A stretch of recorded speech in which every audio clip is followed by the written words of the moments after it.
Hi hello నమస్తే. రొటీన్గా చేసే రసం కాకుండా చూశారు కదండి, బీట్రూట్తో రసం అండి. చాలా అంటే చాలా టేస్టీగా ఉంటుందండి. వీడియోలో నేను చూపించిన విధంగా కొంచెం కందిపప్పు, పచ్చిమిర్చి, అలాగే ఒక బీట్రూట్ని పీల్ చేసుకొని ముక్కలుగా కోసుకొని, తర్వాత 2 టమాటాలు ముక్కలుగా కోసుకొని కుక్కర్లో వేసుకొని చూసిన ప్రతి ఒక్కరు లైక్ చేయండి, షేర్ చేయండి, సబ్స్క్రైబ్ చేయండి. హాఫ్ గ్లాసు వాటర్ కూడా పోసుకోవాలి. వాటర్ పోసుకున్న తర్వాత కుక్కర్ మూత పెట్టేసుకుని ఒక 2 విజిల్స్ రానివ్వాలండి. కుక్కర్ మూత తీసుకుని ఉడికిన కందిపప్పు బీట్రూట్ ముక్కల్ని మిక్సీలో వేసుకుని కొద్దిగా చింతపండు పిక్క కూడా వేసుకుని గ్రైండ్ చేసుకోవాలండి. ఫైన్ పేస్ట్ అయిందో లేదో ఒకసారి చూసుకోవాలండి. బీట్రూట్లో ఉండే నైట్రేట్లు రక్త ప్రవాహాన్ని మెరుగుపరుస్తాయి. వీటిలో ఉండే యాంటీ ఆక్సిడెంట్లు రోగనిరోధక శక్తిని పెంచుతాయండి. ఈ బీట్రూట్ మనకి రక్తపోటును కూడా తగ్గిస్తుందండి. చేసిన బీట్రూట్ నుంచి వాటర్ తీసుకున్న తర్వాత పోపుకి ఎండుమిర్చి, ఆవాలు, జీలకర్ర, కరివేపాకు, మినపప్పు వీటన్నిటిని ఉల్లిపాయలు కూడా రెడీ చేసి ఉంచుకోవాలండి. ఈ రసం మరిగేటప్పుడు వేసుకోవడానికి కొద్దిగా ధనియాలు, ఎల్లుల్లిపాయ, జీలకర్ర వేసుకొని గ్రైండ్ చేసి పక్కన పెట్టుకోవాలండి. అలాగే స్టవ్ మీద ఒక మట్టి కళాయిని పెట్టేసుకొని అందులో కొంచెం ఆయిల్ పోసుకొని పోపులు మనం ఏమైతే తీసుకున్నామో ఆవాలు, జీలకర్ర, ఎల్లుల్లిపాయ, ఎండుమిర్చి, కరివేపాకు వీటన్నిటిని కూడా పోపుగా వేసుకొని వేపుకోవాలండి. బీట్రూట్ టేస్ట్ పడిన వాళ్ళందరూ కూడా ఈ రకంగా రసం చేసినట్లయితే చాలా ఇష్టంగా తింటారండి. అలాగే మనకి బీట్రూట్ వల్ల ఇంకా చాలా ఉపయోగాలు ఉన్నాయండి. రెడీ చేసి పెట్టుకున్న పొడిని కూడా అందులో వేసుకొని కొంచెం వేపుకోవాలండి. ఈ బీట్రూట్ లివర్ డీటాక్స్ చేయడానికి కూడా ఉపయోగపడుతుంది. సరిగా ఈ రెసిపీని ట్రై చేయండి. మీకే కాదు మీ ఇంట్లోని వాళ్ళందరికీ కూడా చాలా అంటే చాలా బాగా నచ్చుతుందండి.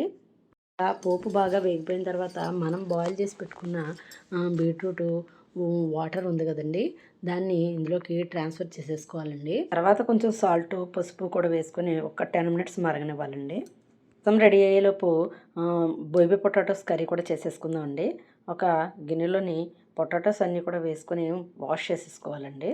వాష్ చేసుకున్న తర్వాత కుక్కర్ పెట్టి 2 విజిల్స్ రానివ్వాలండి.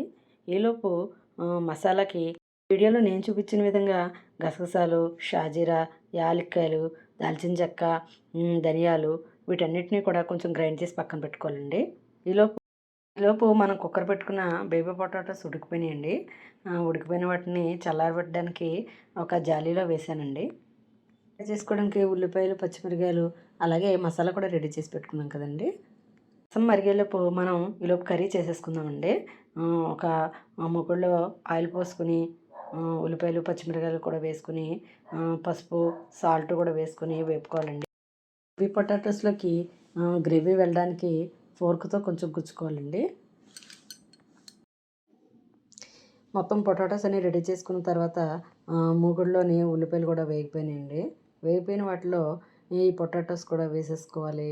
వేసుకున్న తర్వాత పొటాటో కర్రీ అంటే చాలా ఇష్టం అండి. మరి మీకు పొటాటోస్ మీద కొద్దిగా రుచికి సరిపడినంత కారం వేసుకోవాలండి. మనం మసాలా పొడి రెడీ చేసుకున్నాం కదండి, అది కూడా వేసేసుకోవాలి. కొంచెం వాటర్ కూడా పోసుకోవాలండి. వాటర్ పోసుకున్న తర్వాత కొత్తిమీర కూడా గార్నిష్ వేసుకోవాలండి. తర్వాత కొంచెం సాల్ట్ వేసుకోవాలండి. మినిట్స్లో పొటాటో కర్రీ రెడీ అయిపోతుందండి. అలాగే మనం బీట్రూట్ రసం తయారు చేసుకున్నాం కదండి, అది కూడా మరిగిపోయిందండి. అది కూడా రెడీ అయిపోయింది. ఇప్పుడు ఈ విధంగా వెరైటీ వంటకాలు చేసి పెడుతుంటే ఇంట్లోని పిల్లలు, హస్బెండ్ మెచ్చుకుంటే చాలా అంటే చాలా బాగుంటుంది కదండి. చాలా హ్యాపీగా ఉంటుంది కదండి. నేనైతే రైస్ కూడా రెడీ చేసుకున్నానండి. రైస్ పక్కన పొటాటో కర్రీ వేసుకున్నాను. చాలా అంటే చాలా టేస్టీగా ఉంది.